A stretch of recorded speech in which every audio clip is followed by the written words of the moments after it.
जय हिंद बच्चों। अगर बच्चों आप लोग कक्षा 9 के छात्र हैं और अर्धवार्षिक परीक्षा 2025 और 26 विषय सामाजिक विज्ञान की तैयारी कर रहे हैं तो ये वीडियो आपके लिए काफ़ी ज़्यादा इम्पोर्टेंट है। बच्चों आज हम लोग लेटेस्ट पैटर्न पर आधारित विषय सामाजिक विज्ञान का एक नया क्वेश्चन पेपर देखेंगे जो कि आपके एग्ज़ाम के पॉइंट ऑफ व्यू से काफ़ी ज़्यादा इम्पॉर्टेंट है। बच्चों ये क्वेश्चन पेपर आपका एनसीईआरटी पैटर्न पर आधारित है जो कि आपके हाफ ईयरली एग्ज़ाम के लिए काफ़ी ज़्यादा इम्पॉर्टेंट है। इसमें आपको सभी के सभी इम्पॉर्टेंट क्वेश्चन ही देखने को मिलेंगे। अगर बच्चों आप लोगों ने इस क्वेश्चन पेपर की अच्छे प्रकार से प्रैक्टिस कर ली तो बच्चों मैं दावे के साथ कह सकता हूँ कि आप सभी लोगों के 70 में से 60+ मार्क्स 100% आएंगे। ये क्वेश्चंस आपके एग्ज़ाम के लिए काफ़ी ज़्यादा इम्पोर्टेंट होंगे। तो बच्चों सबसे पहले आपके एग्ज़ाम में आपको बहुविकल्पीय प्रश्न दिए जाएंगे। तो बच्चों सबसे पहले आपका ये टारगेट होना चाहिए कि आपके एमसीक्यू सारे के सारे सही होने चाहिए। अगर आपने अभी से टारगेट ये सेट कर लिया तो आपका 100% आपके एग्ज़ाम में सारे एमसीक्यू सही होंगे। तो बच्चों यहाँ पर आपका जो पहला क्वेश्चन है, फ्रांसीसी क्रांति का मुख्य कारण क्या था? तो उसका हमारा राइट आंसर हो जाएगा आर्थिक संकट। क्या हो जाएगा? आर्थिक संकट। रॉबस्पियर का शासनकाल क्या कहलाता है? तो कहलाता है आतंक का युग। रूस में बोल्शेविक क्रांति कब हुई थी? तो रूस में बोल्शेविक की क्रांति हुई थी आपकी 1917 में। कब हुई थी? 1917 में। हिटलर किस देश का तानाशाह था? तो किसका था? जर्मनी का। किसका था? जर्मनी का। इसके बाद आपका क्वेश्चन नंबर नेक्स्ट है, भारत की स्थल सीमा कितनी लंबी है? तो भारत की स्थल सीमा कितनी लंबी है वो यहाँ पर आपसे पूछा गया। तो आप लिखेंगे 15,000 किलोमीटर। भारत का पूर्व से पश्चिम का विस्तार कितने डिग्री अक्षांशों में फैला है? तो 68 से 97 डिग्री तक फैला है। ठीक है, इसको आपको ध्यान रखना है, काफ़ी ज़्यादा इम्पोर्टेंट क्वेश्चन है। हिमालय पर्वत की सबसे ऊंची चोटी कौन सी है? तो हिमालय पर्वत की सबसे ऊंची चोटी है माउंट एवरेस्ट। बच्चों आप लोग मुझे इसकी हाइट कमेंट बॉक्स में कमेंट करके बताएंगे कि इसकी कितनी हाइट है, क्योंकि हाइट आपके एग्जाम में अक्सर पूछी जाती रहती है। गंगा नदी का उद्गम स्थल कौन सा है? तो गंगा नदी का उद्गम स्थल है गंगोत्री। कौन सा है? गंगोत्री।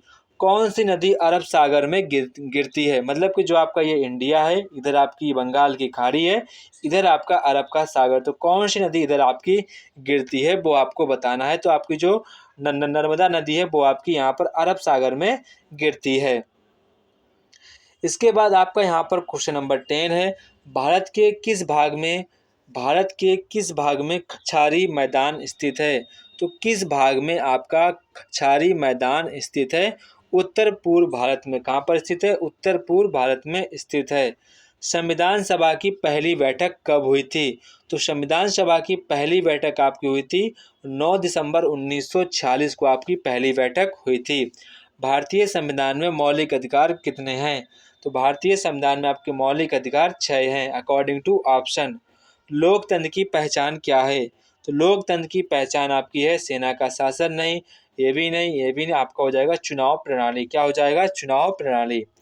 इसके बाद आपका यहाँ पर क्वेश्चन नंबर 14 है, कौन सा देश लोकतांत्रिक नहीं है? तो कौन सा देश आपका लोकतांत्रिक नहीं है वो आपका हो जाएगा उत्तर कोरिया, जहाँ के शासक कौन है? King Jong. कौन है? King Jong. इसके बाद भारत में ग्राम पंचायत किस स्तर पर कार्य करती है? तो भारत में जो आपकी ग्राम पंचायत हैं वो आपके गांव के स्तर पर काम करती हैं। उत्पादन के कौन सा साधन पूंजी पर खर्च होती है? तो उत्पादन के कौन से साधन पर पूंजी खर्च होती है? तो आपका राइट आंसर हो जाएगा मशीन पर। क्या हो जाएगा? मशीन पर। किस फसल के लिए सबसे अधिक पानी की आवश्यकता होती है? सभी को पता होगा, ये तो आंसर हर एक कोई बता सकता है, धान। क्या हो जाएगा? धान।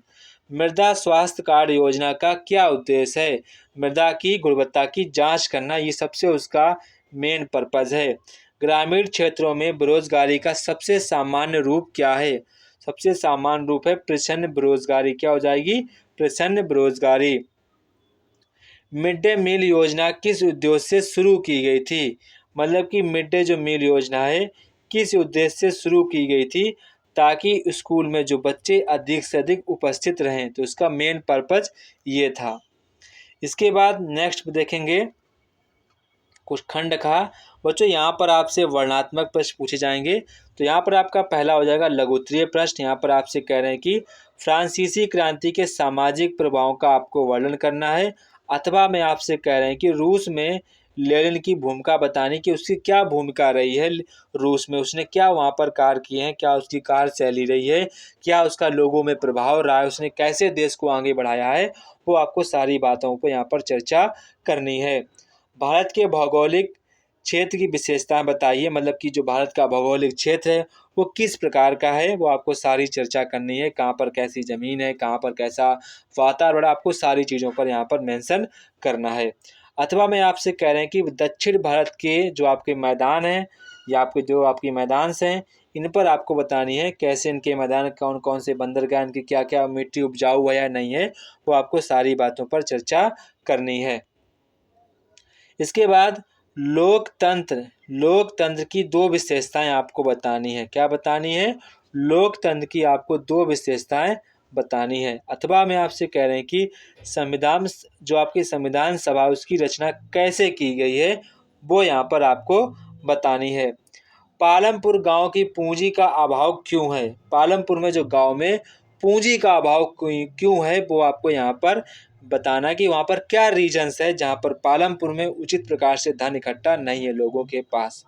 अथवा मैं आपसे कह रहे हैं कि ग्रामीण बेरोजगारी के कारणों पर आपको प्रकाश डालना है कि जो ग्रामीण लोग हैं वो क्यों अक्सर बेरोजगारी का शिकार हो जाते हैं, उस पर आपको यहाँ पर प्रकाश डालना है। इसके बाद बच्चों यहाँ पर आपसे दीर्घ उत्तरीय प्रश्न पूछे गए हैं। यहाँ पर आपसे पहला क्वेश्चन कह रहे हैं कि नाजीवाद की प्रमुख नीतियाँ और प्रभाव आपको बताने हैं। अथवा मैं आपसे कह रहे हैं कि फ्रांसीसी क्रांति ने विश्व को क्या संदेश दिया, वो यहाँ पर आपको बताना है। भारत के प्रमुख भौगोलिक भागों का वर्णन कीजिए। अथवा मैं आपसे कह रहे हैं कि हिमालय पर्वत की उप श्रेणियों की उनकी विशेषताएं आपको बतानी, जैसे कि हिमालय पर्वत की यहाँ पर आपकी हो जाएगी लद्दाख, जास्कर, पीर पंजाल, धौलावीरा, ये आपको सारी चीज़ों पर चर्चा करनी है। इसके बाद आपसे कह रहे हैं कि भारतीय लोकतंत्र की कमजोरियां और उन्हें दूर करने का आपको उपाय बताने हैं, मतलब कि भारतीय लोकतंत्र में कौन कौन सी कमियां हैं, कौन कौन सी कमजोरियां हैं और उन्हें आप कैसे दूर कर सकते हैं, उन बातों पर आपको यहाँ पर चर्चा करनी है। तो जब भी बच्चों आप लॉन्ग आंसर लिखें तो उनको हमेशा एक हेडिंग बनाकर लिखें ताकि आपकी पेजिंग भर जाए और आपकी जल्दी से पेजिंग हो जाएगी और आपको देखने में भी अच्छा लगेगा, और जो कॉपी चेक करेंगे वो आपको अधिक से अधिक मार्क्स देने का प्रयास भी करते हैं।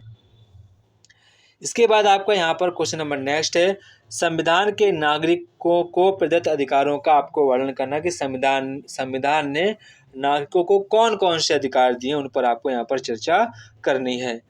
भारत में जो आपकी खेती क्षेत्र की प्रमुख समस्याएं, उनके प्रावधान, ये काफ़ी आसान क्वेश्चन है और काफ़ी ज़्यादा इम्पोर्टेंट भी है। अथवा में कह रहे हैं कि सिंचाई के साधनों में सुधार के क्या उपाय हैं, वो यहाँ पर आपको बताने हैं। इसके बाद यहाँ पर आपके मानचित्र के क्वेश्चंस हैं। यहाँ पर आपसे कह रहे हैं कर्क रेखा, क्या कह रहे हैं? कर्क रेखा। तो बच्चों कर्क रेखा भारत को लगभग मध्य से काटती है, आपको ध्यान रखना है। जो कर्क रेखा है भारत के लगभग में मध्य से काटती है, लगभग में 23 डिग्री 30 से मिनट के अंश पर आपको काटती है। मालाबार तट आपको ध्यान रखना है। केरल और कर्नाटक तथा पश्चिम तट जो आपका है वो आपका मालाबार का तट कहलाता है। जो आपका पश्चिम का क्षेत्र है, जैसे कि आपका जो क्षेत्र है ये आपका मालाबार का तट कहलाता है।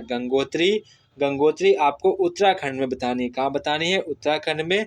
थार अरुणाचल आपका हो जाएगा राजस्थान में। इसके बाद जो आपका नीलगिरी पर्वत है इसको आपको ध्यान रखना है, ये आपका तमिलनाडु और केरला और कर्नाटक की सीमा पर स्थित है, ये आपको ध्यान रखना है। इसके बाद यहाँ पर आपसे पूछ रहे हैं भारत के भौगोलिक मानचित्र में नदियों और झीलों को आपको बताना है। तो गंगा नदी आपको पहले से आपको बता दिया है। गंगा नदी जो आपकी रहेगी गंगोत्री हिमालय से निकलती है और बंगाल की खाड़ी तक जाती है। और जो आपकी नर्मदा नदी है ये आपकी मध्य भारत से पश्चिम की ओर बहती है और अरब सागर में गिर जाती है। ब्रह्मपुत्र जो आपकी नदी है ये अरुणाचल से होते हुए असम में बहती है। चिल्का झील आपको ध्यान रखनी, काफ़ी ज़्यादा इम्पोर्टेंट है। चिल्का झील उड़ीसा के तट पर स्थित है। सांबर झील आपको ध्यान रखना है, ये राजस्थान के जयपुर के पास स्थित है। यह खारे पानी की झील है। तो ये थे बच्चों हमारे क्लास 9th का सामाजिक विज्ञान का एक इम्पॉर्टेंट क्वेश्चन पेपर, जो कि आपके एग्जाम के लिए काफ़ी ज़्यादा इम्पोर्टेंट है। इसमें आपको सभी के सभी इम्पोर्टेंट क्वेश्चन ही है। आप अच्छे प्रकार से इन सभी क्वेश्चंस की प्रैक्टिस करेंगे ताकि आपके हाफ फिल्म अच्छा स्कोर बन सके। तो जय हिंद बच्चों, फिर मिलते हैं अपने नेक्स्ट वीडियो पर।